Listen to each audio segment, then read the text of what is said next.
ఆంధ్రప్రదేశ్లో సిట్ వేసినటువంటి ఛార్జ్ షీట్లో 305 పేజీలు ఉంటే దాంట్లో 131 పేజీలో 298 పేజీలో జగన్మోహన్ రెడ్డి పేరును ప్రస్తావించారు. ఈ ఛార్జ్ షీట్లో ఏం విషయం ఉంది అంటే రాజ్ కసిరెడ్డి అనే అతను 2019లో హోటల్ హయత్లో లిక్కర్ షాప్ కంపెనీలతోటి మీటింగ్ అయ్యి వాళ్ళ ద్వారా మా డబ్బులు వచ్చేటట్టు చేసుకొని ఆ డబ్బుల్ని ప్రతి నెల 50 నుంచి 60 కోట్లు వచ్చేటట్టు చేసుకొని ఆ డబ్బుల్ని విజయసాయి రెడ్డి, మిథున్ రెడ్డి, తర్వాత బాలాజీ గోవిందరావు అనేటువంటి వ్యక్తుల ద్వారా జగన్మోహన్ రెడ్డికి చేరవేశారు అనేటువంటి అభియోగాన్ని మోపారు, ఛార్జ్ షీట్లో పొందపరిచారు.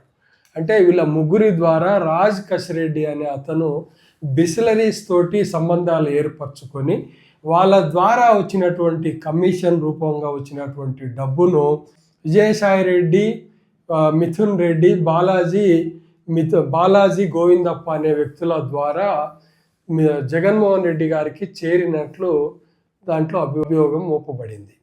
అయితే దీని ద్వారా వాళ్ళు చేయాల్సింది ఏంటంటే, ఇప్పుడు సిట్ ఒకవేళ జగన్మోహన్ రెడ్డిని అరెస్ట్ చేయాల్సి వస్తే మనీని రికవర్ చూపించాలా. మొత్తంగా 3,000 నుంచి 3,500 కోట్ల రూపాయలు జగన్మోహన్ రెడ్డికి ముట్టినట్టుగా చెప్తున్నటువంటి సిట్ మీద ఒక బాధ్యత ఏముంది అంటే, కొంత మనీని ఖచ్చితంగా రికవర్ చూపించాలి, ఎక్కడైనా సరే చూపించాలి. అయితే వాళ్ళు చెప్తున్నది ఏంటంటే 250 నుంచి 300 కోట్ల వరకు మన జరిగిన ఎలక్షన్లలో ఖర్చు పెట్టారు అనేది చెప్తున్నారు.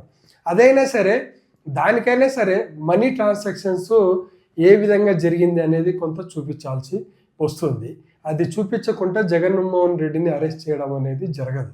అయితే ఇక్కడ మనం తెలుసుకోవాల్సిన విషయం ఏంటంటే, మన దేశంలో ఎలక్షన్లు అనేటివి చాలా కాస్ట్లీ బిజినెస్, చాలా డబ్బు ఖర్చు పెట్టాల్సి వస్తుంది.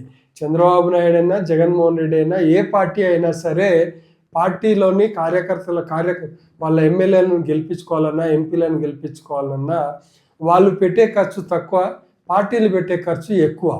ఈ పార్టీలకు వచ్చే డబ్బులు ఎక్కడి నుంచి వస్తాయంటే ఇలాగే వస్తాయి. మరి చంద్రబాబు నాయుడికైనా ఇలాగే వస్తాయి, జగన్మోహన్ రెడ్డికైనా ఇలాగే వస్తాయి. ఇది ప్రజలకు తెలవాల్సిన విషయం. దీంట్లో ఒప్పుందా తప్పుందా మనకు తెలియదు, కోర్టులు నిర్ణయించుకుంటాయి ఇవన్నీ.